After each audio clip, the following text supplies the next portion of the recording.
Okay, we are live. Welcome to another episode of this little show. Today we have Dmitry BackTheBunny, a right-wing theorist, the originator of the term, I guess, of a theory biofoundationalism. A very well thought writer. His writing gives me echoes of Curtis Yarvin's writing, environmental determinism, but not in like race and IQ stuff, like similar to development theory, life history, uh, literature. I think it's going to be a very interesting discussion, but I think that we should probably start off light because number one, the audience probably doesn't know who I'm interviewing, at least a good portion of it, and then number two, we we have this events in India and Pakistan, and there's also not enough people watching. So maybe we could start off very light and then just get into the meat of it. So why don't you maybe introduce yourself first? Yeah, thanks, man. Thanks for the invite and reaching Mhm. out. It's been fun seeing your work too, and I'm glad what I've been writing about resonates. So, yeah, I started. I've been writing for a bit in a former life. I did it, and I still do more in like the financial realm vein of things. And I've been in DeFi and kind of in the crypto space for the last handful of years, and started doing it more prominently, just as a means of I don't know, just to connecting with people in the political and crypto spaces in certain Mhm. ways, and it's sort of blossomed and gone from there. And now I'm building my own company right now. It's sort of a DeFi M&A sort of creation, and I do a lot of finance related stuff as it relates to that. And then I'm pretty equally split interest wise in the political vein of things, but in not a I'd like to think in less of a narrative driven way where I'm Mhm. curating tidbits of history to formulate a reason why people should or shouldn't do something, which is kind of what I see when I hear most political discourse or analysis. The biofoundationalist kind of creation was a result of how I just understand sort of the mechanics of morality and beliefs and where how beliefs become ascendant and turn into political movements and the rationale Mhm. behind that from a very like naturalistic sort of way of thinking and understanding nations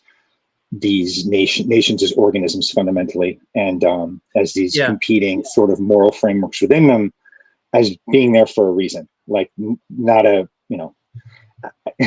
not as one is not a cancer, one is not a noble good, one is not evil, one is not bad. These are evolved characteristics over time and differing Mhm. moralities sort of that have been gestated, Darwinianly almost. So I try Yes. to understand the utility that they have and why they're there. Yeah. Yeah. Your writing strikes me off as someone who is like very deeply entrenched into evolutionary and developmental theory. You certainly are not like moralizing stuff in your analysis, although you are making claims that a lot of our evolution partially is driven by the sort of moral foundations that are genetic and express themselves in the environment.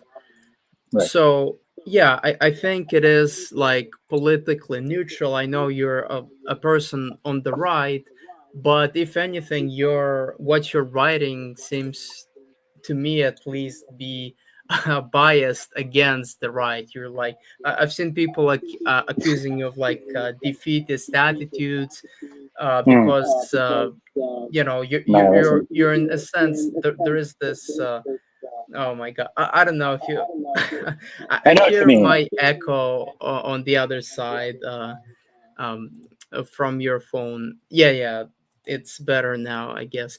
Yeah, so where was I? Yeah, so what you're writing reminds me of stuff from like the Cthulhu swims left, and you certainly are trying to um support this with like environment driving the I guess or like ideology, the social moral contract. But my sort of interpretation of this is that the environment can is like flexible. It could, if it has like a stimulus, for example, for competition, then the ideology would reward competition, right? As you said, like if there is war, then the environment would reward I guess conservative values more. And so yeah, so I would probably reject the defeatist interpretation of your work by some people. Um, Yeah. how would you like comment? I guess what I just said. Yeah. And I'm very sympathetic to that critique because one, I think I disagree with it because I think it comes from this mindset that instinctively views sort of genetic elements as defeatist because it means you're not a blank slate. Like it's its own sort of like rejection or sorry, acceptance of blank slatism. I think pretty much everyone likes to believe in that to some degree. And I think on the political and moral lens, nobody wants to reject it, blank slatism on those grounds, because it's just like this very uncomfortable realization that you are pre-programmed in a lot of ways, and that your excellent opinions are not the result of the books you read. They're actually Mhm. you sought out those books because of your temperamental proclivities, in addition to other certain traits you have, maybe along like verbal IQ or stuff like that. Like Mhm. it's polygenetic. It's not just one thing, but it's very clearly a temperamental construct. Like when you strip down the constituent parts and look at it kind of just in a frank way. And I just don't fear that. I don't think that's a bad thing. I just think it's a thing. And Yeah. but what it is implicitly also is that we have this component to us that likes to feel that, and it's an understandable like Darwinian belief to like it's to want to always maintain the ability to be motivated or be inspired. And this kind of maybe subverts that a bit, because if the answer is like, well, the environment's very comfortable, you're very safe, you're not going to be able to blossom conservative moral frameworks that strongly in this scenario. Like it's not gonna, it's going to continue to erode in a very frictionless, safe, non-warlike environment where everyone's relatively well off. Like that just doesn't sit. I mean, it just instinctively doesn't sit well with some people, and it's not like attacking the right or it's not undermining either side. Like if things were poor, or we were talking about a poor nation, I would be like, sorry, man, no one wants your liberalism here. Like, well, it won't work either. It's not very useful in those environments. And that's why I call a sub-element of biofoundationalism like moral foundations utility theory, where I take Mhm. John Haidt's moral foundations and then basically append a utility function to them. And I don't mean like a mathematical equation. I never do anything like that, but just looking at it pragmatically, it's like, listen, Yeah. look at these moral values, look at this environment, which one's more useful, and understand nature gestated these two composing dyad-like elements for a reason. And look how the utility shifts as the environment shifts. And it's useful to understand when you're promoting certain things, to understand the frame that you're promoting them in, or that they're being successful. There's been a lot of instances of very successful right-wing movements over the last like 100 years or so in Britain and US, etc. But nonetheless, like you see where things keep trending. And then you also look at where the GDPs continues to trend, and where like the comforts continue to trend, and like the doodads and the technology, things stay comfortable, and the liberalism creeps accordingly. So it's just it's an environmental understanding of like how beliefs carry utility in different situations and why we move that way. So I'll stop there. Did that answer or speak to your question? I Um, just don't see that as nihilistic or defeatist. I just see it yeah, I just as a thing. Yeah. brought up like sort of a narrative that some people are pushing. So why don't, since we're talking about the subject of biofoundationalism, why don't you define it and like explain the basics of what it means? I know you've already kind of did that partially, but if we want to get it precise, if we want to like sort of interest people that they could read it after the stream, how would you describe it? Yeah. So the core precept and where the name comes from, biological and foundation or foundationalism, moral foundations is like what that's a portmanteau of to create biofoundationalism, which means the biological nature of your morality. And what I break down in the series, and namely in part 2, which goes like into hyper detail, both on like the genetic and the brain scan and brain size and activity components of it, and then sort of also a naturalistic framing of like look at how this has evolved and is present. This is clearly a natural creation. Like you should understand why that's there and why it's hardwired to a degree. But it's the biological nature of morality, which people might hear that and just be kind of jarred by that, because people tend to think morality is absolute, and everyone kind of thinks that, which makes it not particularly special, which almost kind of speaks to what I'm saying here. Like everyone's evolved to have a certain higher value morals and lower value morals across certain foundations. Those are evolved traits, and they're necessary too, because the inverse to me would be silly. Like that one person is perfectly moral across all 6 moral foundations and balances them all equally, and as a paragon of reason. Like that's just kind of nonsense. That's not even describing a human as far as I'm concerned. That's like describing a god. Like a deity can think that way, if anything. So it's like the inverse to me is kind of nonsense. So that means we have higher order and lower order values that are predicated on our morality, which is predicated on how our brains process information, like literally just how they perceive the world, respond to threats, respond, how curious they are, how open they are to new experiences, things like that, that are measurable now, that are like, you can see them in like not neuron activity, in brain activity in scans. So using that observation as a base layer, that morality is a genotype, that means your political beliefs, your political orientation is a phenotype. It's how the genotype expresses. And there's a well-known, this is something that everyone accepts, but kind of not as it relates to humans, because we just sort of just feel uncomfortable when if we understand ourselves as animals sometimes. But for animals, we recognize gene-environment interaction, where certain environments elicit certain genotype changes in expression and make the phenotype present differently. And if morality is a genotype and your political expression is a phenotype, then the environment dictates that expression. The environment must in part dictate that expression. Not completely. Like nothing is absolute. I want to be clear. It's not like it's 100% that, but it's like definitely mostly that. And on the human collective level is the framework through which I'm analyzing this. And as environments change, the expression of those genotypes can change, and they create different political phenotype expressions. And fundamentally, the environmental change is predicated on comfort, decadence, safety, whether or not you're at war, whether or not you're in an environment of scarcity and indigence, or whether or not you're in an environment of prosperity. Those are wildly different environments, and they exist on a gradient.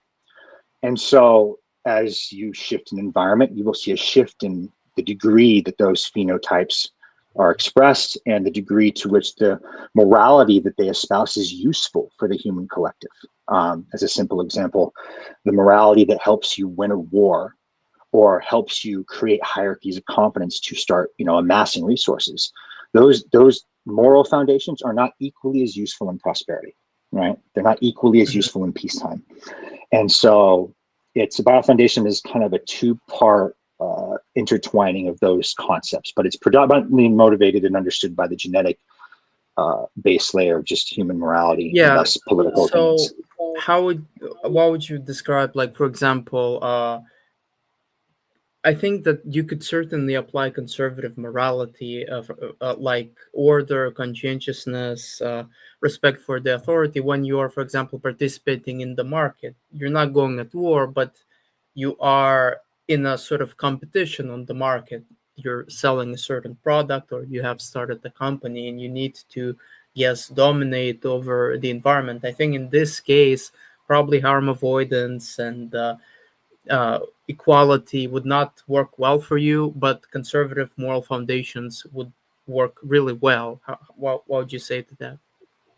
Yeah. So and that's a carve out subdivision, because remember, I tend to view society as collectives, like as organisms, like as a collective body. So it's like Yes. on the societal level is the analysis I just gave. Now on a more micro level, like you're describing, like at the corporate level, like basically capitalism, and capitalism is essentially sort of a politically pejorative word for just natural competition, which just, we're competing. Like you put people in environments with no rules. They do a capitalism. Like it's just what people do. They trade with each other. They amass resources. It's like our programming, like it's like our programming for beavers to collect wood.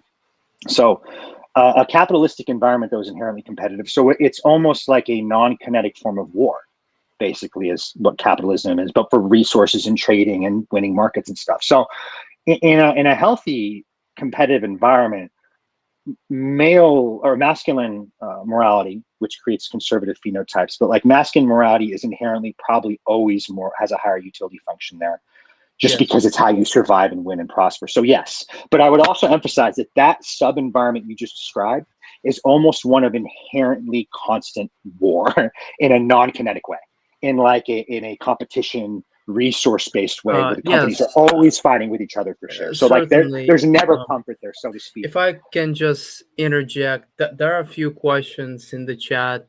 If you want your questions to be discussed, please donate some shekels, and then we'll, I guess, we'll answer to whatever questions you have. You can continue. Oh, okay.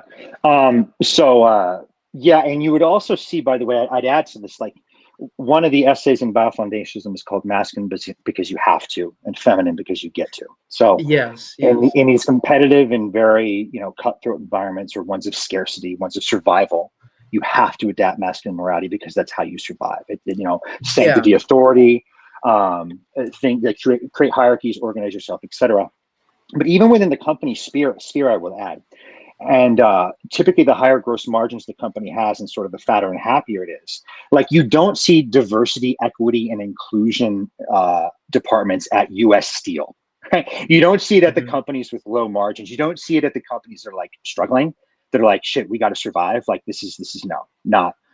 We got to do our thing. We can't waste resources on these like veneer of equality or resource distribution here. We can't socially signal it's far too expensive for us. We can't afford it. Whereas with Google and these like giga companies that have huge gross margins, meaning they're selling the product for massive markups relative to what their capex or what their expenditures need to be placed on it to create it, they're very comfortable. Like for the most part, like there's still competition there, but you see how much more inefficient those organizations tend to become.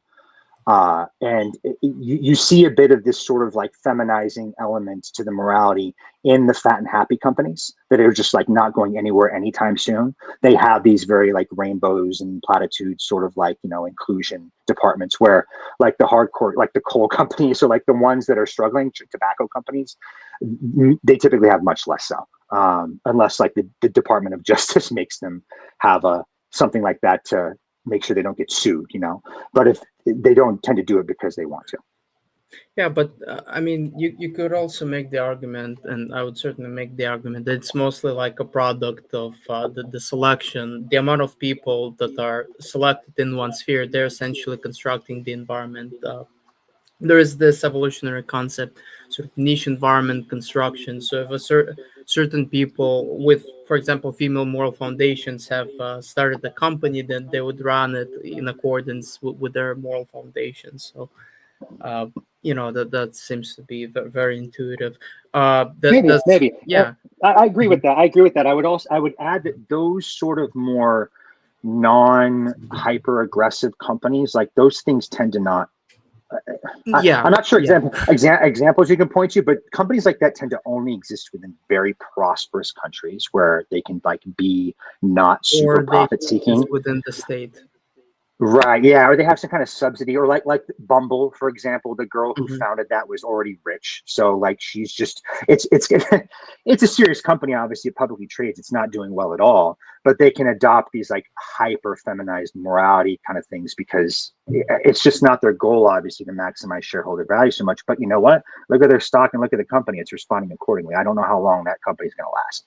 So, but like yeah, your point in general is true, but I would say that like the degree of comfort of the founder and capital that they already have will definitely inform that, which is kind of the environmental thing I'm talking about. Like once you have the resources to play house and to play and to emphasize equality, you tend to do that more. You because you can, feminine because you get to. And in the ones where you're just scrapping by or you're actually just need to raise capital to exist to survive, like you don't tend to care about that. The culture is just get shit done and survive. Yeah, certainly. So what one question? So, for example, you both said that politics is greatly shaped by the environment, which is selecting for utility, and you've also said that like certain moral foundations which are innate to humans, their innate temperament is also shaping political outcomes. That I guess that's the 1 million question. Which do you think is more, I guess, primary in driving this sort of phenomenon, or and also like which is more powerful? What is we should be thinking about more? So I don't view either as, and I'm not being like diplomatic here or trying to be Hmm. fence sitting. Like I really do have this mindset towards the conservative and liberal that I have towards the masculine and feminine, which is to say, like, these are natural dyads. These are evolved mutualistic components that are necessarily antagonistic and synergistic. Like they're supposed to grate and rub on each other. They're not supposed to agree. Like they're actually supposed to contrast each other. There's some necessary conflict in there, but that doesn't mean that's not to have a nihilistic conclusion of like no political solution to that. I think is completely wrong. For the same reason, I could say the same thing about men and women. They're just genetically hardwired to not agree on certain priorities or how things should be done or how they should be guided. And we can see this in like very early stage boys and girls, even like it's hardwired, especially the empathy stuff. But does that mean men and women can't survive and exist with each other? Like, no, we've been doing it successfully for hundreds, thousands Well, of years. I was So mostly talking about on a collective scale, not necessarily men and women, just in general. So, for example, if you take a look at a random population in the world, you look at their political outcome, and so you would make a judgment like to what extent this political outcome has been a culmination of the environmental pressures which are prevalent at particular moment, and to what extent this has been the culmination of their genotype acting upon the environment. But I guess your answer would be is that they're synergistic, right? They're yeah, mutualistic. Yeah. Okay. yeah, Sure. and I in general am applying like this. Mostly, this applies to European and Western countries. Just to be clear, Yeah. there are absolutely So you temperamental would differences say across that races. your theory would work less if we were, let's say, to apply to maybe Gulf states, Israel, maybe India. It would not be as powerful because it has this, I guess, Eurocentric uh, foundation. Kind of. I mean, you do see actually. I just think certain races and peoples perhaps have a more genetically, temperamentally conservative tilt, probably on account of growing up or evolving in higher stress environments for longer or being poorer for longer. But you do see examples of this, even like in Saudi Arabia, is a good one too. Some people cite Saudi Arabia as a contradiction of Biofoundation that doesn't contradict it at all. In fact, it speaks to it beautifully. They've gotten quite more liberal, like way more liberal over the last like 30, 40 years. They have women in advisory councils. Women can drive Yes. now. The religious police don't really do anything anymore. They've been like piecemealing and paring that back for quite a bit. Like, don't get me wrong, they're still, compared to Sweden, they're still very conservative, but Yes. compared to themselves, compared to like their own understanding of liberalism and distribution and more, care harm reduction, they're definitely liberalizing. Um, So mhm. I would say this would probably actually apply to any society once they achieve a certain amount of comfort or wealth. I mean, the liberalizing effects, because the utility of that morality would just become too salient to ignore. You would start depriving. If you didn't accept it to some degree, you probably would create a revolution, because you would just deny, like, societies tend to see when there's a lot of resources and comfort in a nation, and if they cluster far too greatly, people notice that and they tend to get very angry about that, and that sometimes causes, huge issues. So if you didn't start embedding these more feminine moral frameworks of care, harm, and fairness, cheating, you would probably have a problem that would create some kind of violent effect or something that would force you to adopt it to some degree. Yeah, yeah, certainly. You cannot suppress things that are innate, otherwise they'll just splash, I guess, and it would be a chaos like the Bolshevik Revolution. Um, but what I wanted to say, for example, sure, the Saudis can be now more laxed on women as a result of their prosperity. They're maybe a little bit more open to foreigners, but maybe that's because they're operating on an ideology which is inherently not really like it is prosperity oriented. For example, if you take a look at Israel, yes, women do like a woman can do anything that a man can do, but at the same time, they're also forcefully conscripted. Israel is a Jewish state and they don't really like non Jews, right? And both Saudi Arabia and Israel, they're very prosperous. You could say they're first world nations, very high GDP per capita, good standard of living.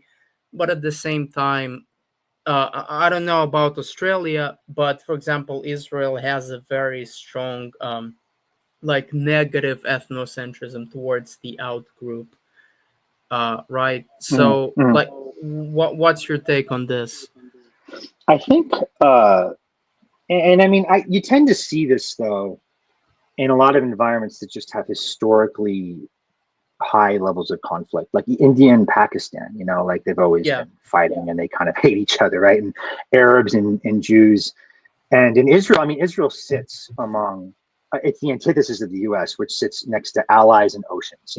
Israel is ensconced with people who want it dead ever since 1948 or something that it came to life. Um, so like that environment is wealthy from like GDP terms, and it's a definitely first world nation in a lot of respects. hmm, But it is never like totally safe. Like it's never treated because it's not. It does sit in the kind of a state of, if it's not actively in conflict, it's always ready for it. Like in a way that's not just like preparing perfunctorily. Like it no like it actually could go to war at any moment.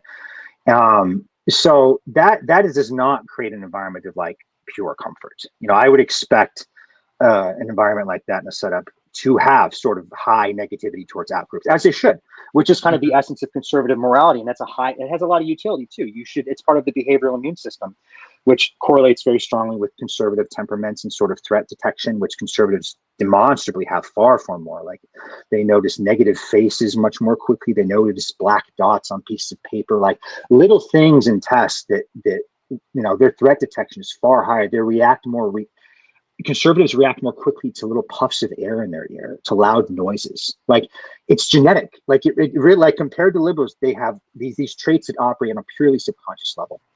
So the morality that kind of grows out of that is authority subversion, loyalty betrayal, hmm. protect the end group, things like that. And so you are still seeing the prevalence of that in Israel because its utility is frankly still rather high. I Yeah. would expect it to always be there. Would you say that we are soon to see the same manifestations in the West when the West is getting exposed to more and more migrants? You know, this recent scandal with, I guess, a black murderer who murdered a white guy and then got $500,000 for it. Right. And now recently, uh, white people have donated 700,000 to a woman who called a kid the N word for like Hmm. stealing stuff from her. Would you say that there is a chance that white people in the West may be turning towards like the Israeli direction in the future? Yes, yes. I just out of necessity. Not, I mean, Yeah. whites more than any other race, and it is measurable. Like you can look at it in like survey data when they ask like their preference for the in group. They have by far the lowest preference for their racial in group, by far.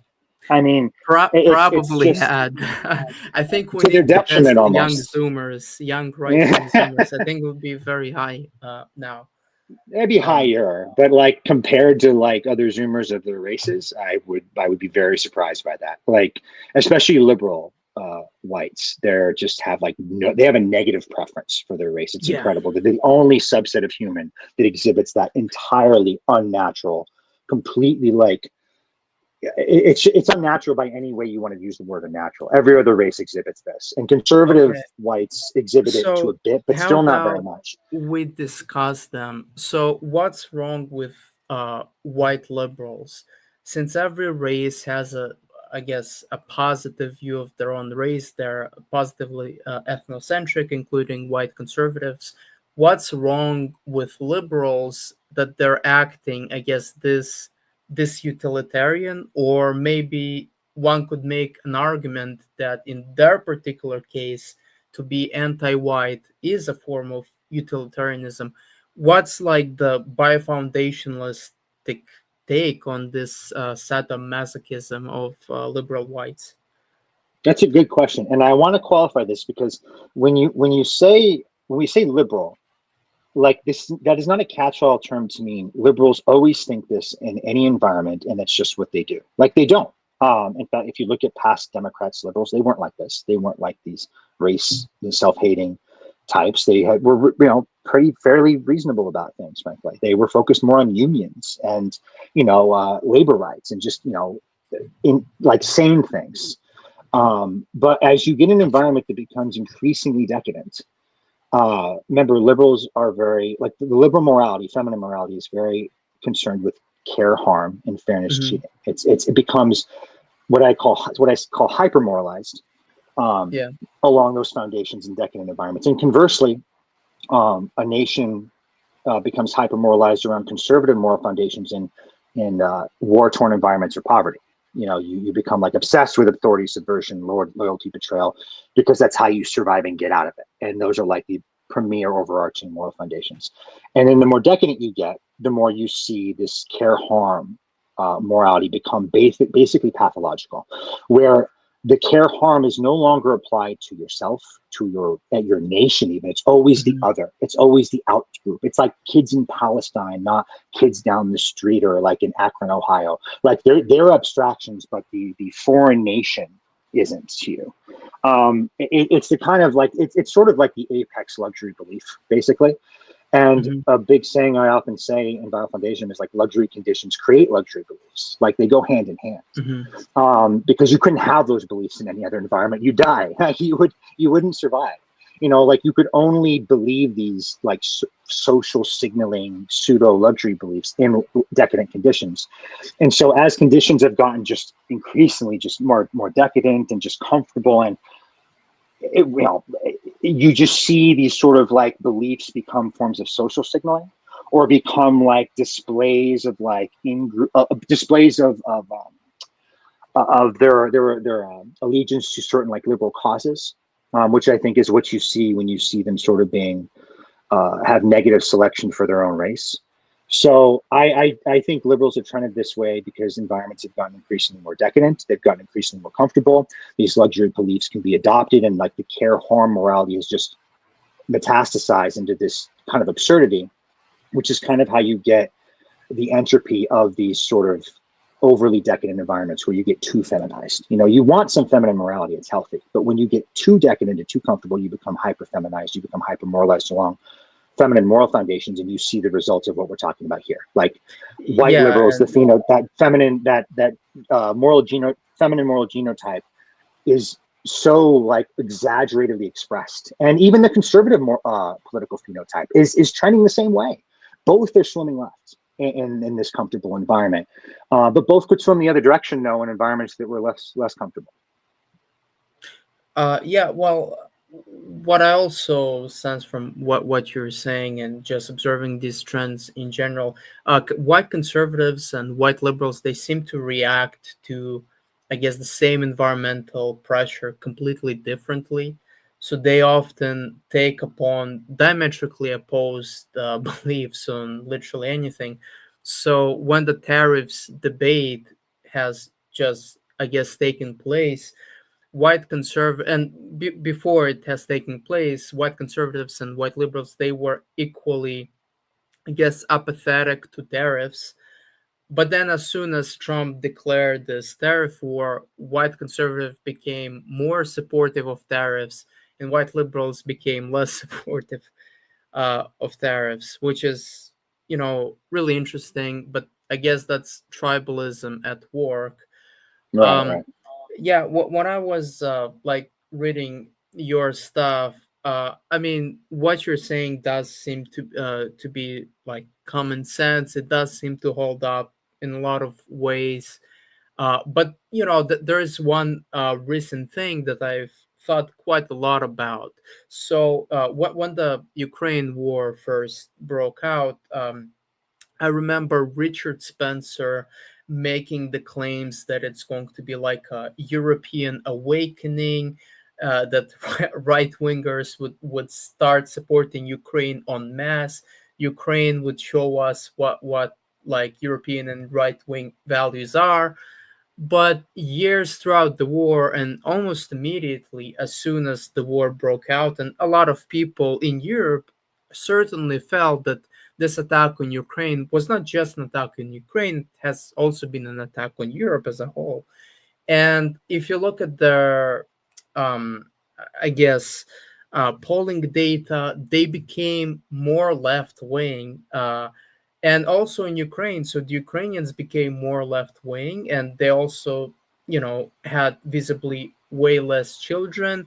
I guess they started hating Russians way more, but in every other domain, they became much more left wing, to a point that they have recently, the police has cracked down on um, a right-wing activist group which was trying to protest the Pride parade, or they were, I guess, independently protesting against the LGBTQ ideology, and they they were arrested.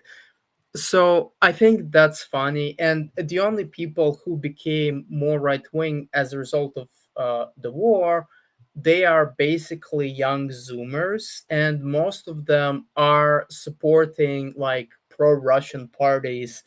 So in Romania, Hungary, Slovakia, in Poland, there is Confederacja. So all of these right wing movements, they're populist, they're anti-Ukraine. There, you could say they are, well, not affiliated, but certainly sympathetic to Russia in some way. So I do find this strange. How would you like, Yeah, yeah. what's your take on all of this? So I would comment on this, that a left wing party, air quotes left wing, like Labor, Tories, Republican, Democrat, does not necessarily mean that the morality is as such. Like the parties oscillate a lot over time. The nominal parties in terms of the stances, like Democrats used to be very pro labor and pro union, and now that's frankly, kind of more a Republican thing. Republicans used to be very, more laissez-faire, open borders, free trade, and now they're, more protectionist, right? Air quote protectionist. I don't think they're too that protectionist, frankly, if you understand trade imbalances, but they're definitely more that than the Democrats now. So it's like they fluctuate a lot. And that's why I use the terms conservative and liberal and masculine and feminine. I don't use political party names because those are kind of just shift as expedient. And I'd say that like this uprising in quote unquote left wing parties in response to Russia, like they're all in favor of increased like defense, going Yeah. against Russia, attacking, protection, like war type mentality. That is not feminine morality. That is conservative morality. Like that's the kind of thing that you would expect. Like their war antennas are going up. They're thinking, oh shit, Russian threat. Okay, well, we can't really support ourselves. We're totally reliant on NATO.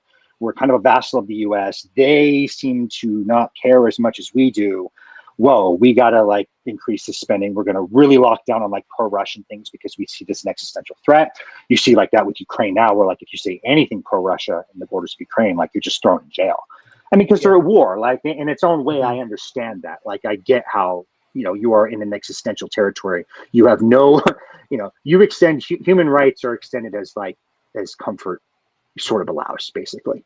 And in Ukraine, like they're just like no. So you see like a reaction. Like I don't like those descriptions I just gave.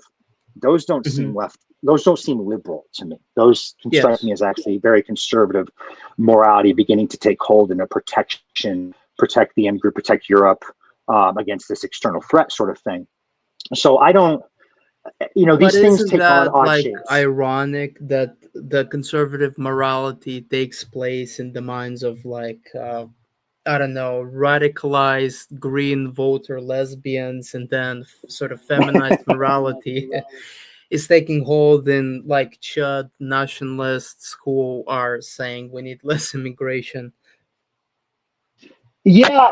I mean, it is strange. It is strange. Again, I'm looking at this more collectively from like the organism, political type level. What is the high level response that is Europe beginning to be more concerned about its own militaries and beginning to be more concerned about its own funding of them and self-sufficiency in a way. They held court after the Trump Ukraine thing, where Trump just, you know, mocked the president at an event. They held their own, you know, conference after that. Like, what are we going to Yes. do? Like, we got to start taking care of this on our own, sort of thing. So, like that kind of survival instinct. That's kind of, it's a form of masculine morality. You know, it's not an equality concern that motivates that Yeah. action. It is odd how these things manifest in different quote unquote parties. And then the parties are very fluid. Like I don't ascribe a ton of credibility to them, frankly. I look at more writ large, what morality is becoming ascendant within a country, how it becomes ascendant, and if the party calls themselves the Puppies and Angels Party or the hard right fascist party, I really don't care. It's just a name. I look at more how is it becoming ascendant or not? And Yeah. you know, Well, you do see that no morality becoming disagreement ascendant. with you, but you know, the things that's I guess bugging me is the fact that they've only became more masculine on one particular thing, but in every other regard, they became like either even more left wing, or they I guess didn't change their position at all. Yeah. Well, look at it from the framework of each subset that you are analyzing those policies, which I agree with you. So we just discussed it on a conflict and war level one, right? We're like, Yes. okay, well, the threat of war is higher. What happened? They got more conservative. Now, it might have expressed unusually party-wise, but the morality definitely tilted right. But on the other vectors you mentioned, like say radical equality, fairness, care, you know, fair harm, or fairness, cheating, care, harm. They're like, you know, censoring you and putting you in jail for not liking, you know, LGBTQ parades or something. Like those are economic comforts. Like those are things you kind of do as like that's not a those social policies are more just the backdrop comfort of the nation, economically speaking, and sort of prosperity wise. Like Europe has sort of been in the same financial condition for, I mean, they've been a slow grower for quite a while. They have a solid quality of living though. Like they're not poor compared to the US in some vectors. Maybe they are, but they're not like experiencing this downturn of poverty, or this uptick of poverty. And so, you know, in these still pretty decadent environments that are economically decadent, you are seeing sort of a hyper moralized care harm morality. And care harm is really the one that takes hold. Like that's kind of the main one. Equality matters too, but like care harm seems to be the main one, where like any resistance to it is hurting them. You're hurting this weaker group. The vulnerable group is being harmed because they're not being supported. And you see this sort of militant feminized response to this of like, you know, you arrest the people who object to pride parades. As long as there's economic comfort, I wouldn't expect that to go away. I would expect it to stay the same, if not maybe get worse. Hmm. Yeah. Well, to me, like my interpretation of this is that they've basically both, I guess, doubled down on their values. So Russia became like more conservative because their, I guess, their interpretation is that they're fighting against like satanic global home or whatever. And then the sort of the European Union became more left wing because that's ultimately their values, and they're fighting against like, hyper religiously orthodox like Russian fascists, orcs, whatever.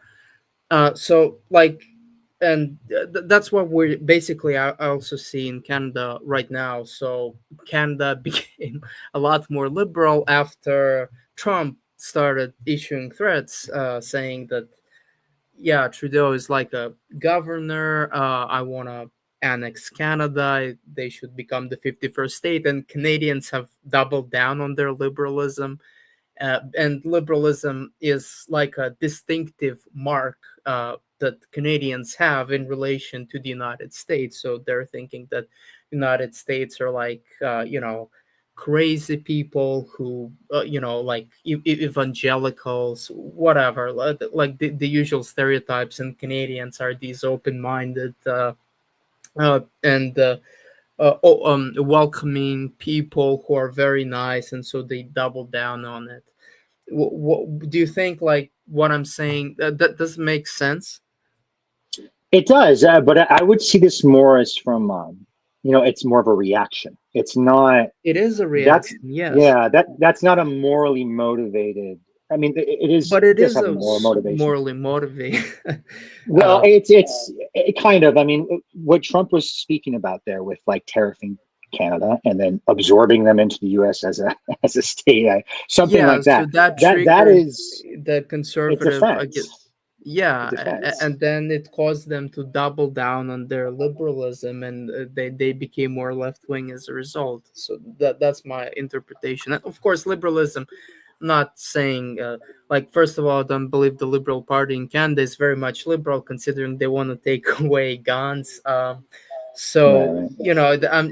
it's just, like it's a term like white liberals. We all understand that the so-called white liberals, a lot of them would be like leftists, socialists, etc. It's just a group. Yeah, yeah. Yeah. I would say, and you're probably going to see the same thing in Greenland, and whether or not they call themselves a conservative party or a liberal party. I mean, Canada is every bit as like liberal as it was before, as far as I can tell. It's just hyper liberal. Like what you're seeing now on the tariff thing and like the rejection of like Trump absorbing them is not a. That's just the other side. That's just opposing that, and the party that is most effectively opposing that is what got elected. If you saw the opposition of that manifesting with conservative parties, I think they probably would have done pretty well. In fact, they were doing pretty well before Trump started doing that. And actually, Trump hurt the leading Canadian conservative guy pretty hard. In fact, he kind of bragged about it even. That like Yes. he was leading in polls apparently, and then Trump was like, "I'm going to absorb you guys and do whatever I want to." And it's like, well, what happened? You hurt the guy who seemed friendly to that because it was a reaction, a defense mechanism to that. So it's like it's not. I don't see that at all as getting more liberal. I see that as you're just as liberal as you was before, and Canada was very liberal. But you just adopted a party that's like, no, fuck this guy. We're not going to let him take advantage of us. We're not going to let him screw us in trade. We're not going to let him, invade our nation almost and absorb, like, annex Canada. I would imagine you'll see the same thing in Greenland. But if the Mhm. conservative party, air quotes conservative, adopts that stance, they'll probably do well because right now, from what I can tell, Greenlanders don't want to get annexed. So that's just it's a Well, to reaction. to be Like it's fair just a to Pierre Polyev, they were counter signaling Trump. Really, I think he certainly went beyond liberals. For example, and not just Pierre Polyev, the Doug Ford, the governor of province of Ontario, the largest province in Canada. They went beyond initial Trump's tariffs, and they have increased the prices to electricity that they were supplying to the United States by 25%. Uh, so, like, conservatives also reacted quite negatively to Trump It's just that a lot of conservatives also sympathize with him, but it doesn't mean that they wouldn't protect their sovereignty or whatever. Yeah. I would say though that the left side, I wouldn't even want to say liberal, like the left-sided party, Yeah, responded much more negatively and yeah, to the yeah, perception of an absolutely. external threat. So it's like that's not terribly surprising to me. And their social stances did not become more liberal. I don't know how. I mean, I guess you could get more liberal in Canada, but it would be hard to. Like they're just every bit as liberal as they were before. It just Yeah, obnoxiously so no, no, I mean, socially. yeah, uh, that there does seem to be like a cool down to Trudeau's previous liberal government. Mark Carney doesn't seem to be as extreme. They're also saying that they want to limit immigration to Canada, which is a very big thing. But at the same time, the rhetoric of Canadians, the attack on America, they see it also in terms of an ideological battle where Trump is basically like a right wing fascist populist, and supposedly we have like a, I don't know, like a normal sort of European Western liberal democracy, which is Yeah. multicultural and a mosaic. Mark Carney, in one of his attacks against Trump, he said that America is bad because it's a melting pot, and we are good because it's a mosaic. You know what a mosaic Oh is? man, I do. Yeah, like we don't Yeah. So integrate. Everyone's different and in their yeah, own little. We yeah. I don't have mean any that. integration here. We have Yeah, little like balkanized pockets of no-go zones. I mean, it's pretty ridiculous, but Canadians are very proud of that. And I've just, when I voted, I went to vote, like, I think last week we had elections. I think it was on Monday. And yeah, it was heated and people were arguing like near the polls. And I remember hearing how like the Canadians were complaining about white supremacy coming from the United States. And funny enough, the place where I have voted, and also my city, it is pretty white. I live in a small city. It's, I think, 80% white, and the polling station is completely white. Well, at least everyone that seen there, but yet they're worrying about like white supremacy coming over from the United States, which it's pretty funny. It's a luxury. I know it's just such a luxury concern. Like uh, it's yeah, it's a fake problem. Like it's the kind of problem you see in decadent environments. Like that's not a when I say Yeah, fake, I but mean it's just not rooted in actual like economic or conflict oriented reasons. Like it's this boogeyman that's being used as like this avatar to advance basically feminized morality, care, harm, fairness, cheating. This really bad boogeyman's coming, so we got to get even more feminized. That's the only way we're gonna fight the care harm because Trump represents the ultimate harm, and so we have to care even harder. It's just yes. it makes But sense. Like I get what. here's what I want to say, in relation to like prosperity and all of these luxurious beliefs. The ironic part is that Canada, its GDP per capita, I think it's 25 or even more percent lower than America's GDP per capita. The wages are lower. Oh. The housing crisis is much worse. The prices are Is that worse. adjusted for? Is that adjusted for PPP, like purchasing power parity? Because that Yeah, it is. Well, oh, if we adjust for purchasing power, it wouldn't be minus 25%, but it would be maybe minus 15% or 20%. But the point still remains, Canada is more poor than the United States, and yet it has like way more luxurious beliefs. And that is to say that, I think this is mostly a logic of, I would, appeal to the, I guess, genotypical foundations of biofoundationalism and say it's the consequence of the kind of people that have built Canada and the kind of people that have built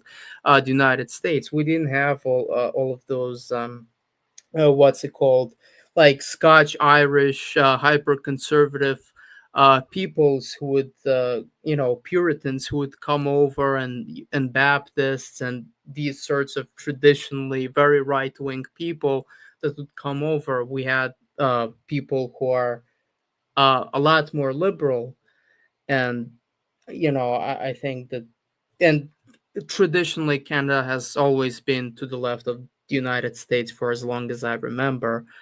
Um, but yeah, these are my thoughts. Yeah, yeah, yeah. I agree that the founding stock of a country, a government is an extension of its people fundamentally, and I think Yeah. there's a very symbiotic relationship there in terms of the temperament of the people inform the temperament of the government, meaning it's the temperament of the government, meaning its values. Because I understand that the temperamental is the temperament is biological, and so that moral biological expression comes through in how they govern themselves based on the values they have. So, like the Hmm. U.S. was founded by very libertarian type guys that were high on, I want to say like authority, sanctity. Like they're very classically libertarian, I guess you could say. Liberty oppression was probably their main foundation, frankly, and very high on liberty. And liberty Hmm. oppression actually kind of splits conservative and liberal. Liberals tend to emphasize oppression more, conservatives emphasize liberty more. Yes. And so, like, that founding creation has lasted a very long time in the U.S. and it's left along this cultural sort of legacy too, where we just have this cultural focus on more conservative things, mostly also because it's enshrined in our Constitution as like inviolable, and it's been somewhat inviolable for a while. It gets chipped away at, frankly, especially the Second Amendment over time, but for the most part, it's still there. Um, but Yeah, I would. I think that spoke to your founding stock point. There was another one. Yeah. Oh, Yeah. on the wealth part, I will Hmm. add that the U.S. is a very big country, and I'm trying to look up the Gini coefficient right now for the U.S. I'm almost certain here. Let's see. It's for Canada, it's 31, and for the United States, it's 41. So that's a measure of inequality. And so the U.S. does have higher nominal GDP, and probably purchasing power too. I actually don't know the purchasing power comparison, but that is not evenly distributed as much as in Canada. Canada has a more stable distribution of that, which is not a bad thing for a country at large. We Oh, tend to but have by much the higher way, wealth concentration. by the way, the funniest thing, our most prosperous province GDP per capita is Alberta, which is also the most conservative one, and threatens to secede from Canada because Mark Carney was elected.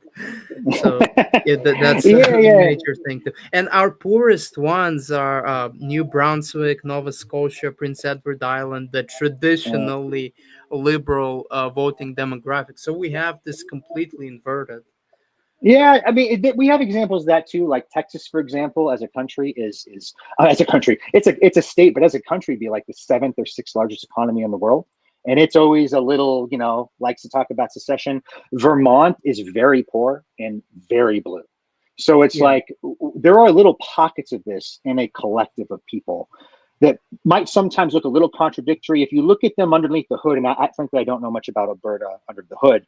Um, I wouldn't be surprised if you saw some little elements of instability that maybe foster that, or it could be just a legacy thing. But there also sometimes are little oddities within the organism that is a human collective. Like Vermont and Texas are good examples too with that. But at the nation scale, at the organism scale,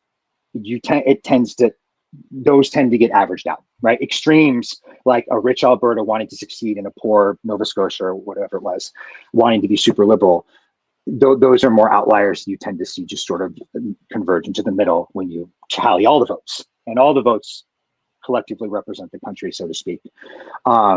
So that's how I would kind of speak to that. Like there are oddities, and I don't dispute that. I'm not saying it's uniformly always the case, but you tend to have to try to do that. Um, Especially on the conservative side, like it's usually a very active effort to keep things conservative when it's comfortable. I mean, you can do it, but it's the analogy I've kind of likened it to in the essays is like growing sunflowers in the winter. Like you could do that, it's difficult, or it takes some sort of concerted effort to allow that to bloom. because it tends to not be the natural environment for that thing. Yeah. Since we're nearing 1 hour mark, and by the way, if people wanna ask any questions, I would gladly accept your donation. But I'm otherwise, glad to answer whatever you guys want. So up to you, man. yes. But otherwise, I think we've discussed like biofoundationalism briefly enough. Unless you wanna add something, I'm thinking we could like go on to the next topic and discuss future trends of what's going to happen using this biofoundationalist frame, because right now what I'm seeing within Western societies is the insane growth of like right-wing sentiments, in particular amongst the Generation Z, and this growth is very much gendered, so it's growing really fast for men, and women appear to be I guess even more left wing than they were before. Yeah, that's So continuing a strong trend since 1980. By the way, that trend has been in place for quite a while, and every election since the 1980s, at least in the U.S., I don't know about Canada, more women have gone left into the yeah, to Democrat liberal side. yeah, so that's true, but what was not the case since for I mean probably since everything started being recorded, is that the younger generation is now for the most uh for the first time is more right wing. So Generation Z is more like right wing than millennials, and millennials are more right wing than Gen X, and Gen X is more right wing than boomers. And if somebody were to tell me that this is going to happen 4 years ago, I would never have believed that person, because everything has tilted so far in the completely opposite direction. But I guess because of this internet revolution, these environmental pressures which began to be exerting themselves on the internet, mostly on men, that our like our youngest cohort is pretty much very right wing. It's the furthest right like since ever. What like why do you think Hmm. it's happening? So generations tend to be very, very shaped by seminal events that happen during their formative years, like say their teens, early adulthood sort of thing. It tends to shape them throughout their entire political life and guides them. And this is where, again, I'm very biologically rooted in most of this because it is Hmm. ultimately guided by that. But it is certainly influenced by certain environmental. Well, I've already given credit to the environmental, but like an exogenous sort of force can guide you in a way you might not have otherwise gone. Like, for example, during FDR's time in the New Deal, um, like that New Deal Democrat mindset was like really ground into that generation, and they tended to there's just had a higher Democratic tilt throughout the rest of Hmm. its life. So it's like formative events like that really shape certain generations, much more so than like home life. Home life actually has very little influence on your political beliefs. Genetics has a So huge role, and so does what major personal experiences. And what would you say was this generational event that shaped young men to be much more conservative? so you're seeing, I mean, when you see with the sort of the cancel culture stuff that was more prominent, I'd say in like, maybe 2010 to 2015 or so. You saw the Summer of Love and the COVID Yes. stuff kind of happening at the same time, or not the same time. Sorry, that's in 2020 or so. Um, 1 year after. yeah, give or take, all those kind Actually, of happening. So those are very formative, and those are mhm. very. I mean, instinctively, I look at all those events and think that's got to make you probably more right wing on certain Yeah. vectors in terms of like what governments put out there, what they allowed to happen, how they didn't protect, how they lied. blatantly across many different domains, and that just vitiates trust and belief in the institutions that create your countries. And the way that's manifesting right now, and how it's typically, because right-wing morality tends to want a reduction, tends to value autonomy and liberty more, and so it tends to favor smaller states typically as a byproduct, but that typically, though, not always. And you're just seeing this complete lack of trust in these government institutions as a result of these pretty seminal events that happened to Zoomers, with nonsense Gamergate too, and like this sort of hyper feminized language policing that's sort of been omnipresent online for a very long time. The Andrew Tate sort of immune response reaction to that, which is very lowbrow and crude and chuddish at its core, but it represents a reasonable, like the reason that it's coming to existence, it makes plenty of sense. It's the same reason why a populist politician comes to existence, is because that guy would not be able to rise if he didn't have a product to sell, right? That product would not sell in a comfortable environment or an environment that was sane. But because the environment's risky, sketchy, poor, the populist now has a product to sell, so he tends to rise. It's the same thing with Andrew Tate. He's like the populist of right-wing male sphere stuff. But that's a response to like hyper feminized, just domineering, Harridan type suppression of speech, language, and stuff like that. So that's been present for a while. Those all kind of coalesce to me to create an environment where men, younger, Zoomer men, it doesn't surprise me that they're getting more conservative in reaction to that, understandably so. So that's how I would sort of describe that. And to me, that kind of is very consistent with how formative events and sort of what you see shapes you. And even those who, there's degrees of right-wingism, right? But like the guy who would otherwise be sort of centrist or maybe even center left, that environment becomes so extreme, you start to maybe see him go towards the right. So that's how I would explain that. And would you say that this is going to continue? Because now what I'm seeing is less woke. I'm seeing that Trump is basically effing the U.S. economy. There is, you could say, a formidable left-wing resistance forming against Trump. The left-wing populism is on the rise. Do you think that there's going to be a backlash to what we've seen just develop to Generation Z? Is there going to be like a left-wing turn, given that whatever, in some sense, the conservatives in many aspects have won the argument and are now in charge in multiple spheres? But we all know that this is not going to be for long. I would expect there to probably be a sustained pushback on this, similar to, we've seen reactions like this before. Again, like right-wing responses tend to be like, I understand them as immune responses. I see them as reactions to excess, to certain kind of basically liberal instantiated entropy that cares too little for order, issues standards too much, creates a problem, and you get a backlash to it.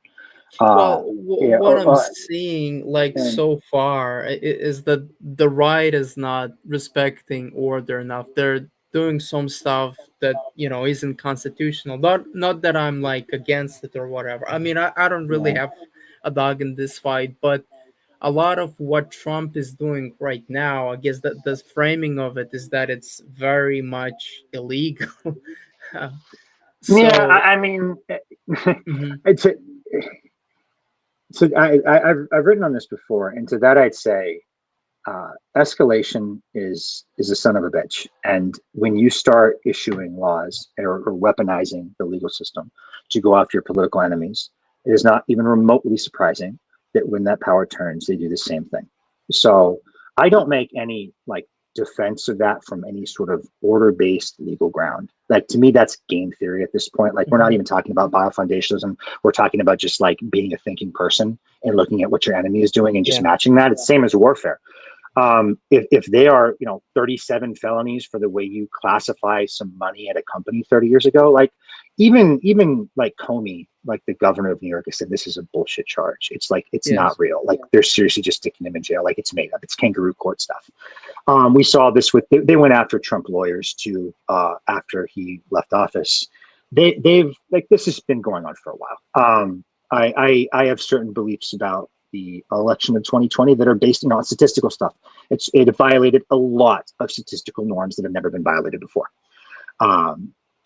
There's one, I won't get into those, but like statistically speaking, it was fucking weird. Okay. And it created a lot of firsts that I just don't find to be coincidences. So we've seen this vitiating of order for a while. We've seen this kind of weaponization of the legal system and rules and, oh, the Supreme Court made a ruling. I don't really care. Biden did the same thing with student loan forgiveness. He just ignored them. Like, okay, I guess that just doesn't matter now. So you're just seeing escalation. Like, and that is a result of like increasing entropy. I don't think the right is instilling order in this environment in that way. I agree with you there. But like there are layers to this onion, and we're not really talking about biofoundationalism as far as I'm concerned here. We're just talking about game theory, like high time preference, year over year discussions. That is nuanced. I have the same opinion on that as I almost would about like free will, like day to day type behaviors. Yeah, who knows what you're going to do, but week to week, month to month, you do kind of the same thing. You are sort of pre-programmed in that way. But the smaller, higher time preference stuff has variability. And I'd say the same thing with what you're describing here. And I just see it as a complete pragmatic response to an obvious decaying of legal and political standards about how you treat your enemies and how you weaponize the legal system. So I just think Trump's acting in kind there. I don't think he's any less corrupt. I don't think he's any more right from is he following the rules standpoint. I just think he's dealing with a threat the way they've dealt with him. And we're going to see more of that because not a good thing. Yeah, I mean, I do agree with you. A lot of the charges against him, I mean, that was completely political persecution, and also what happened to January 6ers, given that we know how the rioters were treated during the summer of love. I think, like I completely agree with you there, but it's not just Trump's unlawfulness. It's not only a reaction. Like, for example, if we take a look at his foreign policy or his tariffs war, like that, this doesn't seem to me like an orderly way of going about things. It seems to me like very chaotic. Certainly, the trade tariff war has been full of all kinds of things that would probably be construed as not lawful by the World Trade Organization, as an instance.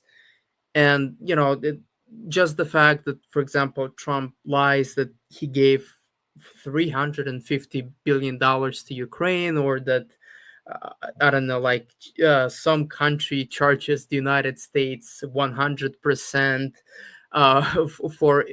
for experts, and the United States would be kind by responding to them by only charging them 50%. Like, like, do you see this stuff? And like, to me, this like all screams chaos, immaturity. I mean, I don't know if Yeah, that's like a male foundation, a female foundation, but I think I think the way to see like the tariff approach and the trade one fundamentally, because Trump has been beating this drum for a very long time, and by that I mean like since the 80s. Trump is just a 1980s, 1990s Democrat. Like he has the same views. I've watched debate, like interviews with him. That's just, I got into seeing what he used to think like back when he got his first term elected. And he's the same guy, like the same dude. And he's been beating this trade type stuff for a while because the deficit in this trade thing has been going, it's been around for quite a long time. And so in nominal terms, if you look at these numbers and if you like just want to look at them in trade value numbers, it's just it's a deficit. It's done because of Ricardian free trade type stuff. It's just that's just competitive advantage. Like that is probably a more like when we talk about who's lying here, that statement and that sort of precept that's brought out by the, I would say, more globalist friendly, don't do a tariff, it's like a tax type people, is a far more insidious lie in any like, Trump saying I gave him 100 billion and he didn't. Like there are degrees of lies here, and lying about whether or not men and women are different genetically is a much different lie than lying about if you like somebody or not, or if you did. Oh, I gave him that, you did, right? There are degrees of like mendaciousness here, and what this sort of trade thing is predicated on is just these imbalances have existed for a very long time for a reason, and trade should necessarily have some kind of balance over medium to long time frames. There are equilibralizing mechanisms built into them with how currencies work and the motivation of what trade should be. Like, you should not get these huge sustained deficits for a very long time. And if you do, something is getting manipulated. Someone's fucking with something. It has to be the case, because it just wouldn't exist for that long otherwise. Like, it's not a good sign when a disequilibrium exists like that for so long. And we can see the results of this if we zoom out and look at, say, Middle America, and look at manufacturing and all the things you've seen with like middle class wage growth, and basic the ability to support a family with a factory job. Like, that doesn't exist anymore. Like, we know that's gone. And we see that like the harms of globalism are definitely in a way responsible for that, because now all the factories are over there and this, that, whatever. And then we're like, okay, well, that's just life. And then we separate the trade issue from that. It can't be separated. Those are the same thing. The reason those things have happened is because of manipulations in trade that have galvanized companies to move and leave and stop building things here. It is simply a clustering effect of what place gives me better gross margins. And the reason why China has been able to capitalize and do stuff like this for so long, and not exclusively, like China's actually done a lot of good for themselves too. And China's not like this pure demon that I think is just this evil that needs to be taken out. I'm glad that they're richer and more prosperous overall. It's good for them, and it's healthy that there's another pole to American influence, frankly, too. I like that there's some Chinese power present. I don't think we should be this hegemon that dictates to everybody.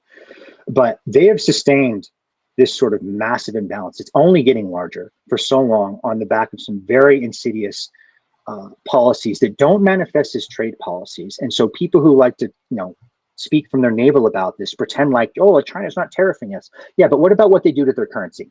Okay, the massive manipulations they do with their currency that they lie and say they don't do, but they instruct their domestic banks to go do, and to buy and sell things within a certain band that keeps it down. Because keeping that thing lower helps their exporters. It makes them more competitive. And you know what happens when they do that? It actually hurts domestic consumption, though. Because if you help the exporters by making the currency weaker, every household is effectively an importer. You don't help them with their purchasing power when you do that. But China's had policies like that for a very long time that's helped their exporting, but has not been so much that has net helped households there, but not in proportion. And the moral of the story, and I'll tie this in back to your tariff thing, and hopefully, I don't mean to go on a tangent. Hopefully I'm not getting too detailed here. The reason why China's been able to sustain this stuff, and Germany too, by the way, who's also had a large deficit for a long time, is they structurally pay their citizens a lower share of GDP relative to productivity. You will see this in all surplus nations. South Korea has it too. The Netherlands has it as well.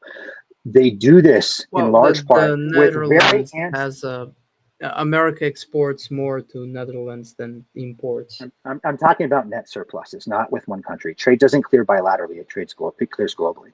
So your deficit with one country doesn't matter so much. I mean the deficit overall that you have.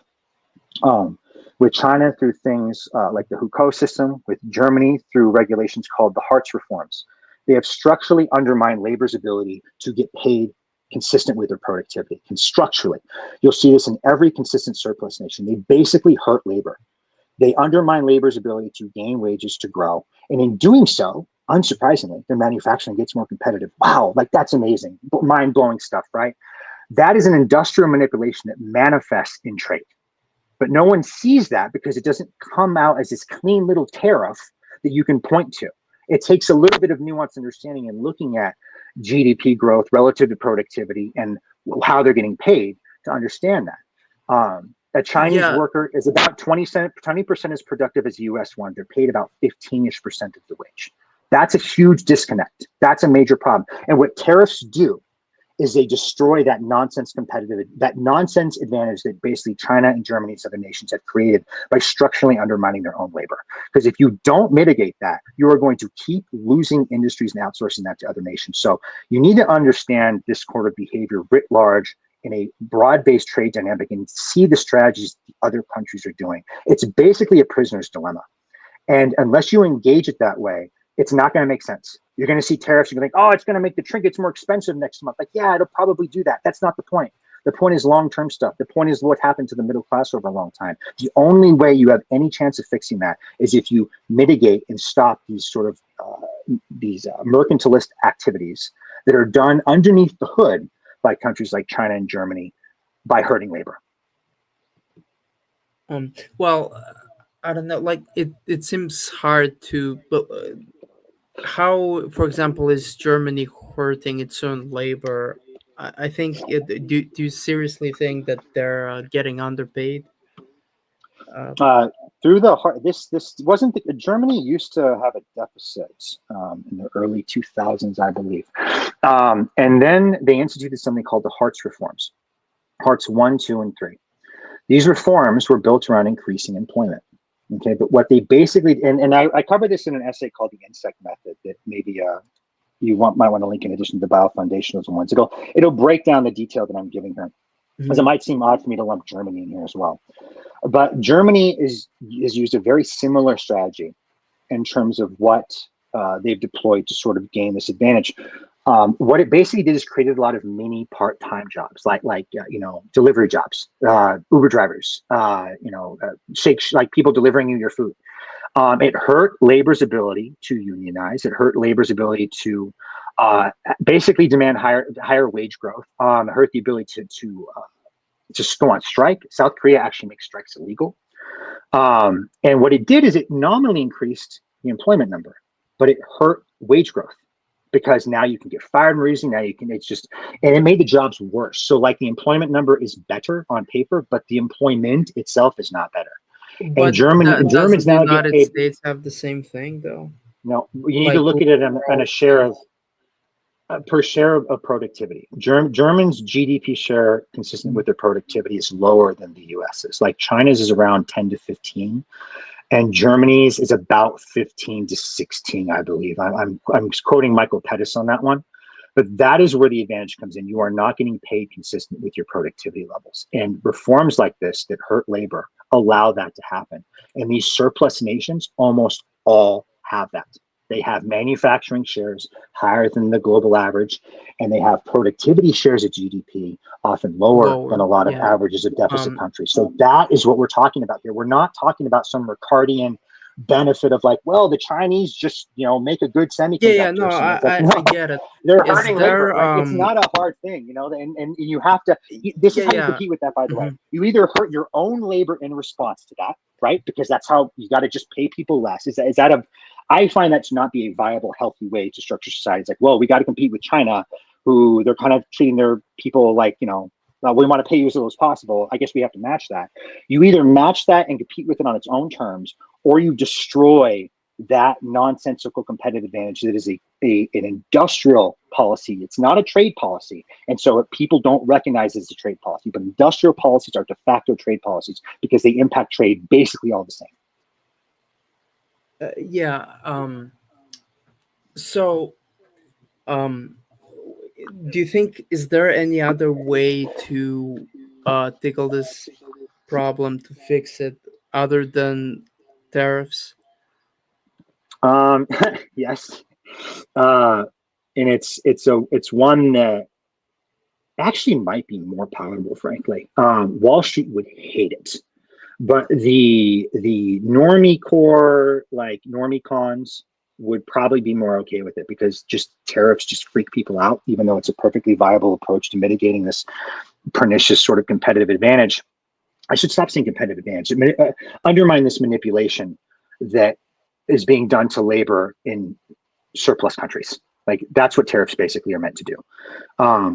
The other way to do it would be to tax capital.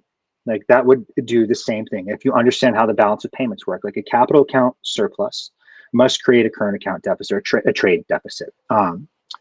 And this excess of capital from other countries pouring into the US is not investment. Like, people look at this number and think, oh, they want to invest in the United States. Isn't that great? One, the United States is not short on capital. Okay, we're awash in capital. There's no funding constraints in the United States. Companies have so much money They don't know what to reinvest it in. So they just buy back their shares and pay out dividends. Like they have plenty of money. The issue is like growth, like lack of growth, basically. It's not capital. So what happens if you create open borders for capital, and the US basically has no control over its capital account because of this, is you create like when China and Germany get US dollars, they have to put them somewhere. Those end up back in the US because they kind of have to. They basically, because that's where US assets are bought, and that's what you can buy with US dollars, right? You can't take US dollars and buy, French assets. You would need euros for that. So if you have US dollars, you have to buy US assets. And so those end up back in the United States in capital markets, typically stocks, bonds, equities, like financial instruments. That's why we're such a financialized economy. And what that does is that forces a current account deficit. People have their causality very inverted on how this accounting and balance of payments mechanisms must work, because that creates a structurally strong dollar.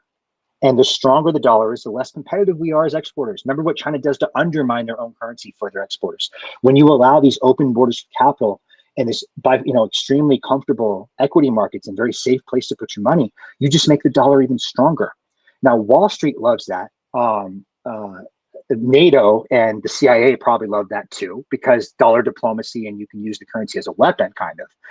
But middle class does not like that. The equilibrium of trade is completely distorted by that. So you can either throw up tariffs, and you would need to throw them up on everybody. People who criticize the tariffs, like, oh, he's tariffing Madagascar, what an idiot, don't understand how trade clears. It is the right thing to do that, because trade clears globally, not bilaterally. We only tariffed China in Trump 1.0. And the deficit with China got lower. Oh, wow, success. The overall deficit got bigger. Because China, it just moves it around. Remember, trade clears globally, not bilaterally. You can't just limit China and expect stuff like that to go away.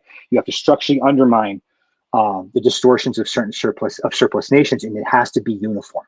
So, because otherwise, China got caught recently actually shipping stuff to Vietnam that would then ship it to the US to get around the tariffs. Stuff like that will happen to get around this if you only tariff one country, if you treat trade bilaterally. The people who don't understand how trade works like to mock what Trump did. Oh, you tariff this small country. It's like, well, no, you have to do that. That is the right thing to do if you actually understand how the balance of payments work. So you either tariff universally or you tax capital. You fix it one of those two ways. And I think taxing capital, frankly, makes more sense. I think it's easier. It causes people to freak out way less.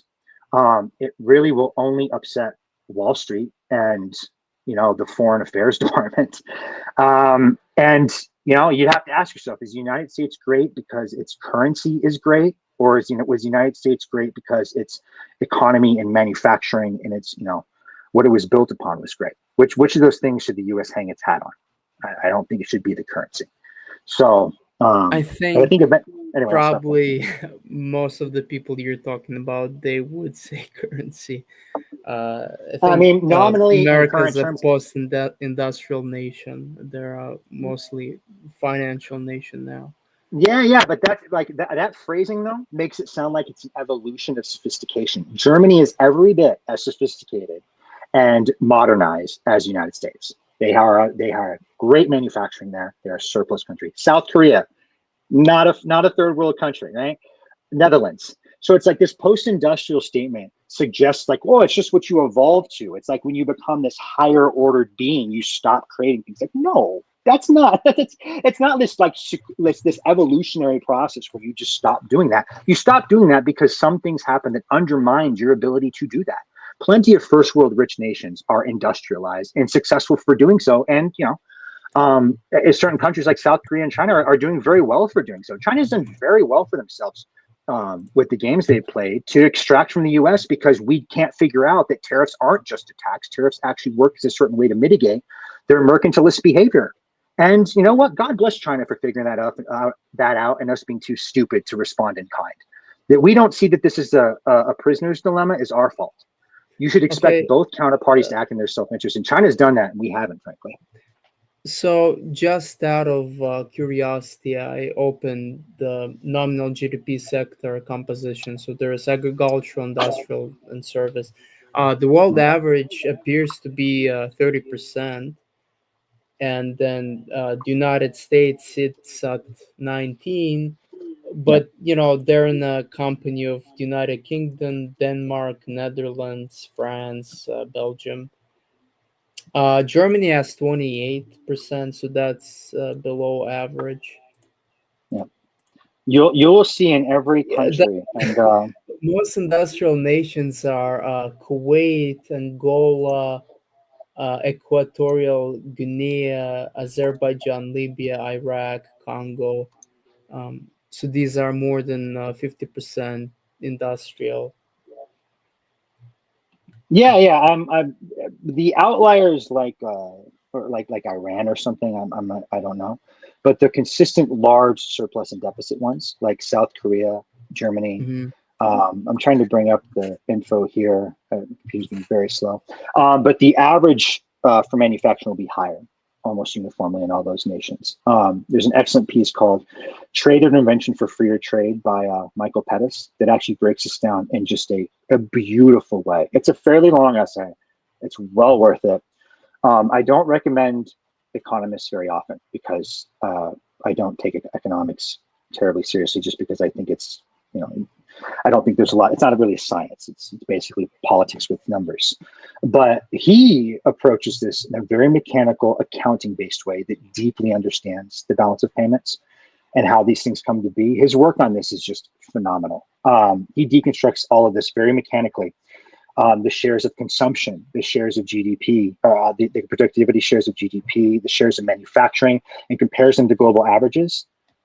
Excellent essay. The insect method, the essay I wrote, is in part influenced by him. And I'm probably going to do another piece that draws a lot from his research that illustrates what I've just said, that shows the structural nature of this, because people like to give these narrative overlays on them. Like they'll say, well, the US savings rate is low because, well, the US just likes to consume. And the Chinese are just hard workers, right? That's an example of a human readable narrative overlay to me. And they don't look at like the underlying environment. You know, I often say the environment dictates the expression, how the environment necessitates that mechanically based off shares of GDP and how their economies are structured based off their industrial policy. So it's like these have to happen based on how the industries are set up. Yeah. I get it. I'll certainly be curious to read your essay whenever you publish it. Uh, yeah, so we've talked for 90 minutes. I guess we're close to a closure now. It's been really interesting. I Yeah, guess I've enjoyed it. If you want to do AI stuff, I know we had that on the docket. I have no hard stop, yeah, so totally your call. yeah, sure. I guess we could talk about AI stuff. The last subject. Um, just the like 4 years ago, or maybe even 3 years. No, 4 years ago, it wasn't on anybody's radar. Well, certainly it wasn't on mine. I mean, I knew they were developing stuff, but I didn't expect that they would take the world by surprise, and certainly would not expect that for ChatGPT would become one of the world's most influential websites, that so many people would be using it, that it would take jobs so quickly and by so many people, and that their ability would skyrocket in such a fast pace of time, that that it has been the case. And so I'm thinking, what would the AI do environmentally? What's the exposure to the eye is going to be like? What's its impact? Um, Politically speaking, I don't know if I have a strong opinion on that. My political opinions would be downstream of what it does to economics and prosperity. So if the nation gets richer, I would imagine it would be a liberalizing technology. And if it results in, say, higher Gini coefficients, which, by the way, when I cite that, that's just a measure for inequality. So the higher the number, the more unequal you are. Hmm. So when I was referencing US's number against Canada, the US has a higher GDP number, but more inequality. So it's not like that's as evenly distributed. Yes. So if AI results in more inequality and say higher unemployment, which frankly I think it will. I feel very Yeah. strongly that it will definitely result in higher inequality because it is an intelligence amplifier of its user. It is not an equalizer. So for that reason, I would probably expect it to maybe on it be a conservative leaning event in terms of it creating more inequality and probably higher unemployment because a lot of the jobs that were previously needed to be done by humans in the digital and technology spaces are just not needed anymore. In the physical spaces and the trade spaces, that's a little different. It's actually not nearly as good. It's much harder to navigate the physical world and the digital world. So I would expect it to probably trend that way. It would increase inequality, Mhm. so it'll probably result in, but it'll probably help conservatism writ large, like conservative moral Yeah, foundations, I should say. That yeah. might not manifest with a conservative party, but the moral foundations of certain things, I would imagine, would see that as a threat. Um, and Well, what was your other one question? Sorry. thing. Well, I just wanted to make a comment, and I'll ask the question again. Maybe I'll think of a new one. Um, your analysis that you just gave. I think if I were, for example, I guess still in college, or if I was a left winger, like an ideological left winger, I would probably predict the opposite. I would say that it would cause like more socialist sort of organizing. It would move the polity towards more left wing solutions. But now, I mean, I Maybe. just, yeah, like I don't when necessarily disagree with that, by the way. That's a very hard thing to predict near term. So I I'm not, actually, yeah. and I do disagree with that, because I think that society fundamentally is more driven by like impulses, moral concerns, uh, survival, more than it is driven by economics. Not to say that these two don't, aren't mutually influencing one another. But I find it very interesting that your first sort of instinct was to say that society would become more conservative, at least in moral foundations. And yeah, I mean, Yeah. I certainly see that. But the other question, I was, I, I would qualify too that by saying if it ends up creating higher levels of prosperity that is relatively evenly distributed, yes, I would expect it to be liberalizing. I kind of I yeah, struggle to unless you have you have to probably increase the size of the government and increase taxation in some ways to do this. And unless you do that to redistribute the power laws of wealth that will contract, because everything follows a power law in productive domains, and so will this. Unless you intentionally try to redistribute that to create, comfort writ large, then yeah, I would expect it to be conservative, kind of backlash to that. yeah. But don't you think it's going to be a little difficult to do? Like it seems to me that the AI is mostly about it flourishes only in states that are like not restricting its development. For example, the countries that are leading the AI right now, they're China and the United States. I guess mostly the United States, but China is not too far behind. But if you take a look at for example, European Union, which probably has, uh, you know, good human capital, you could say, they don't have an AI of their own. They just have a bunch of legislations, and if, for example, their AI usage is going to be integrated into the economy, it will also be heavily regulated, and so the yield output from it wouldn't be as, I guess, impactful as it would be in the Yeah. United States. And so, like, the question from it, the logical question is that it would create ultimately less prosperity in the United States than it would create in the sorry, it would create less prosperity in the EU than it would create in the United States. But at the same time, the inequality would be larger in the United States, and it would be smaller in the EU.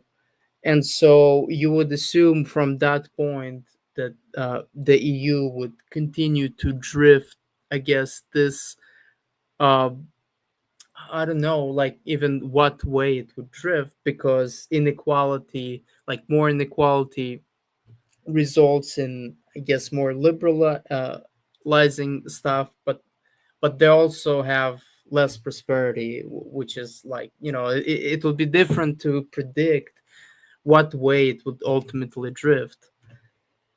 Yeah, and I do think the temperamental base of a people definitely matter there, because Europe is like just drowning in bureaucratic, just regulatory, type stuff, which is, to me, that is a pinnacle example of like hyper moralized feminine morality, Hmm. around like care, harm, and protection, right? Like, not all regulations are inherently feminine. So, example, like regulations or rules that allow business to be done in a reasonable way, like contract law. That I would describe that as a masculine framework, because it creates order to allow you to do business. But something like, say, the SEC, or maybe a better example is antitrust law. So monopolist laws, right? Once Hmm. something gets too large, it causes harm. It causes consumer harm, right?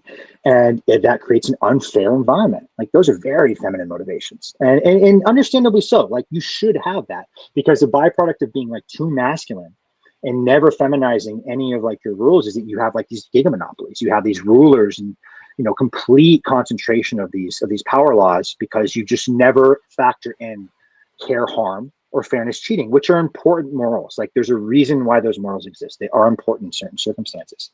So what I would say, like, the Europeans have done, and something temperamentally about them just takes comfort in this, I guess. I don't know. They've been comfortable for quite a while, and they just created this like suffocating environment that's all rooted around protection, protection, protection, protection. Like, it's almost doesn't seem to have any motivation on resource accumulation, just resource distribution, which is again a very feminine, wealthy, decadent view to have. So I don't know what to say about Europe. Like, I agree with your analysis. Just shake them out of it. Like, they probably have to experience some serious hardship. I mean, I think that's the only way you undo stuff like that. Like, the US needs to stop basically allowing them to create that fake environment by letting them outsource their military protection to the US. Because, like, most of the governments, I mean, they have a military, but like, they don't need to fund it to the extent they really should be.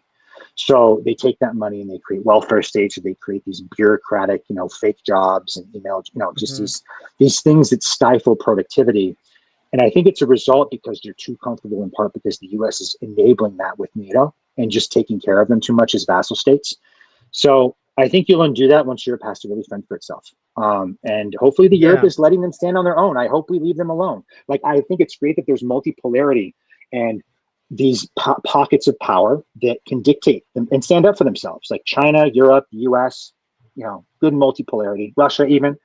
Hmm. Um, yeah, I think that's how you fix the European thing, man. I think they're going to have to go through some hard times. I think the US is going to have to stop enabling their completely like unsustainable welfare states, where they have open borders and welfare, basically Hmm. enabled in part by the US subsidizing their defense.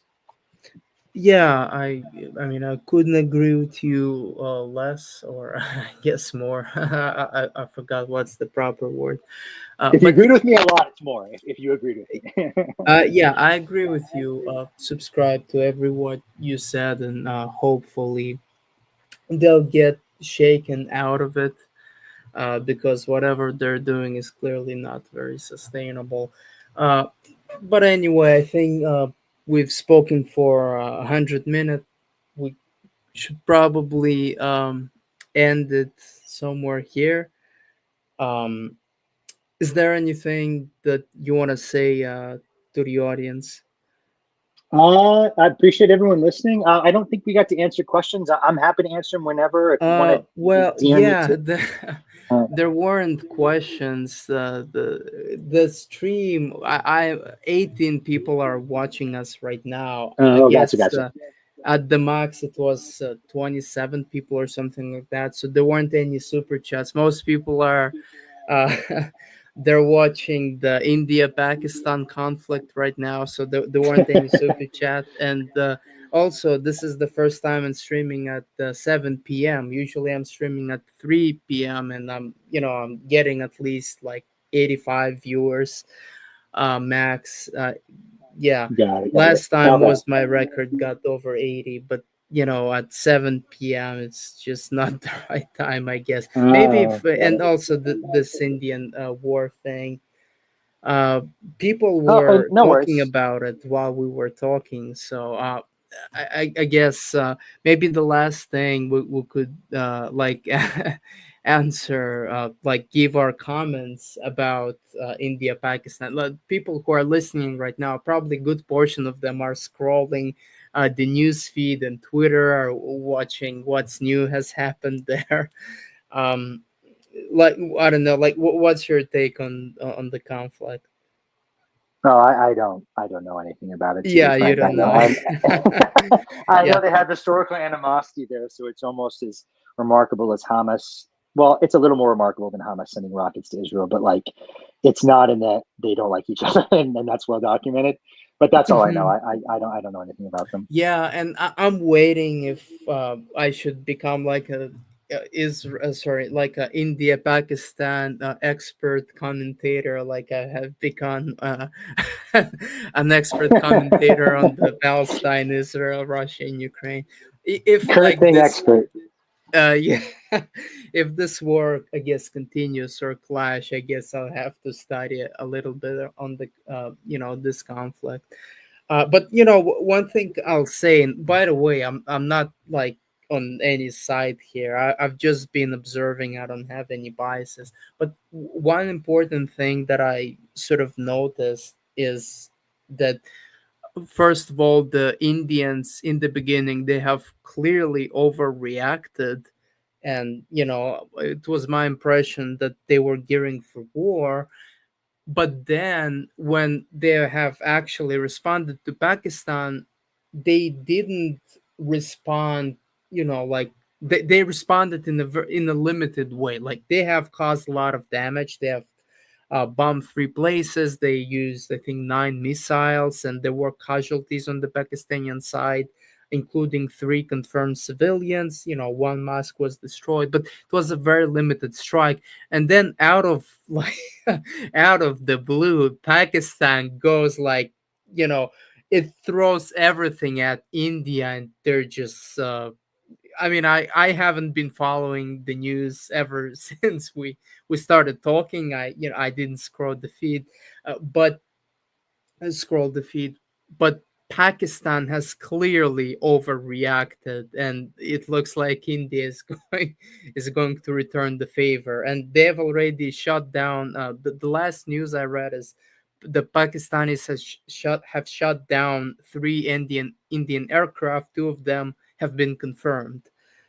So it's just amazing. And in Pakistan, like, if I was Pakistan, I wouldn't, like, return the favor to India in such a way that your response is like much more stronger, because at the end of the day, Pakistani resources in relation to India, they're very weak, and like full scale war, they wouldn't be able to last for more than a few weeks if we're talking about ammunition and that sort of stuff. So I found it very interesting that they've been like overly aggressive, that they've been very risky, because we know, you've got the Russia Ukraine war, you've got the Israel and Iran, and both of them have been really careful not to escalate.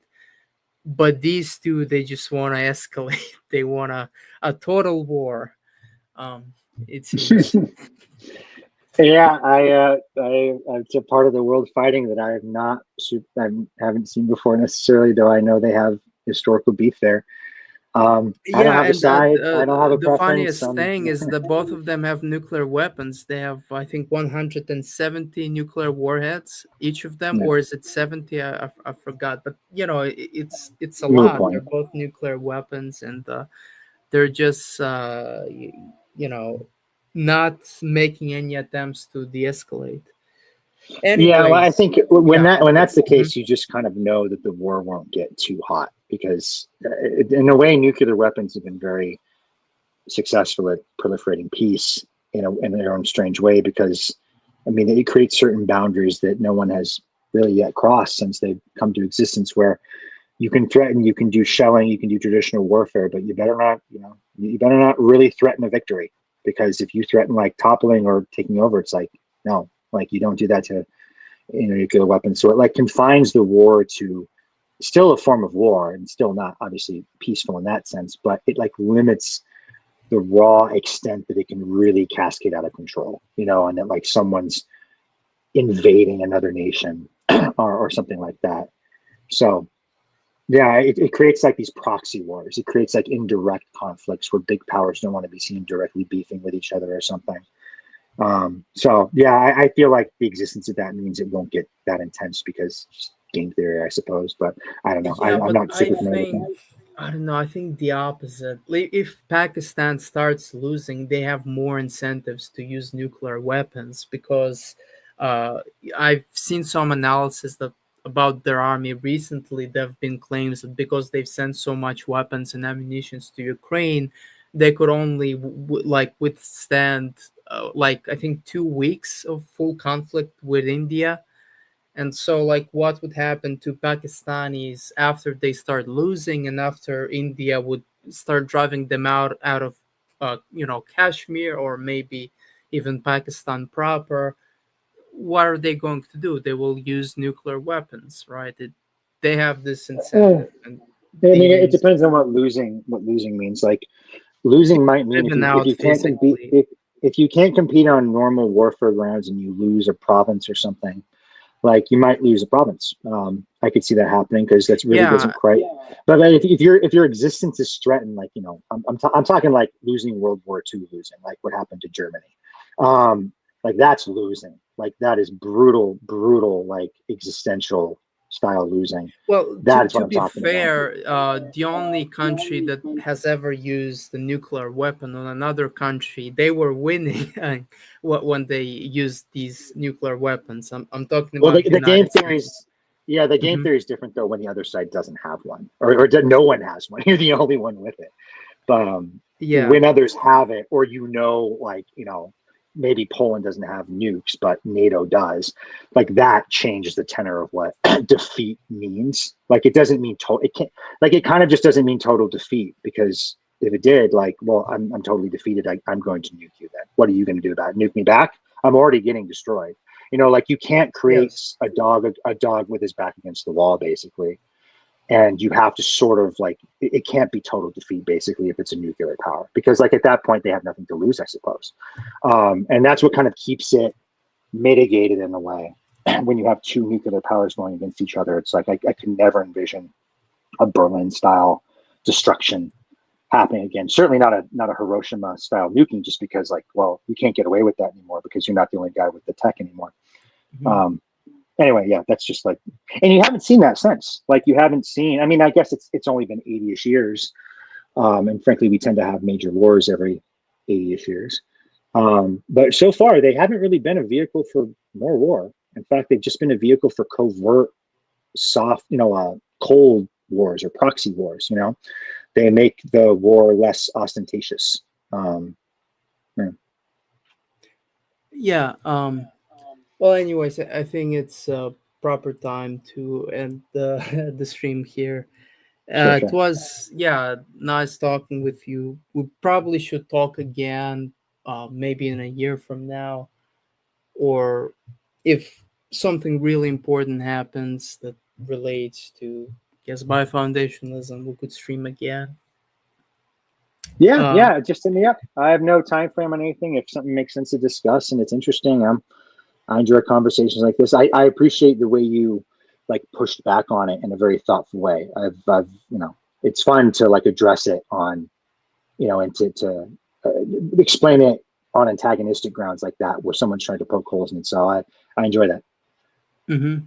Yeah, I mean, I think that ultimately, you can't really critique anything unless you engage with it. And I wouldn't say that I was necessarily, uh,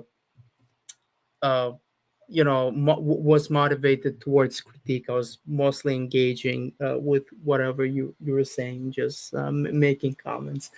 If I were critiquing it, I would probably first write an article about it, and then like invite you to the stream to talk about it, like I did with I don't know if you've read it, Elite Human Capital, and I'm going to have Anatoly Karlin hopefully maybe next week to talk about it. So it's going to be a lot more critical. Well, very critical. If you want, you could watch it. That's going to be really engaging stuff. But your stuff. I mean, I am very sympathetic to it.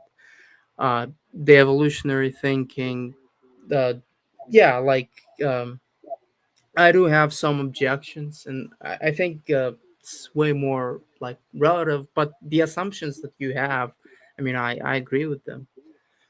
Nice, Um, nice, nice. yeah, but anyways, we have to end. So All right, thanks man. for coming on, and thanks for everyone to tuning to the show. Yeah, thanks, guys. Appreciate it. You can find me on the Dosage Make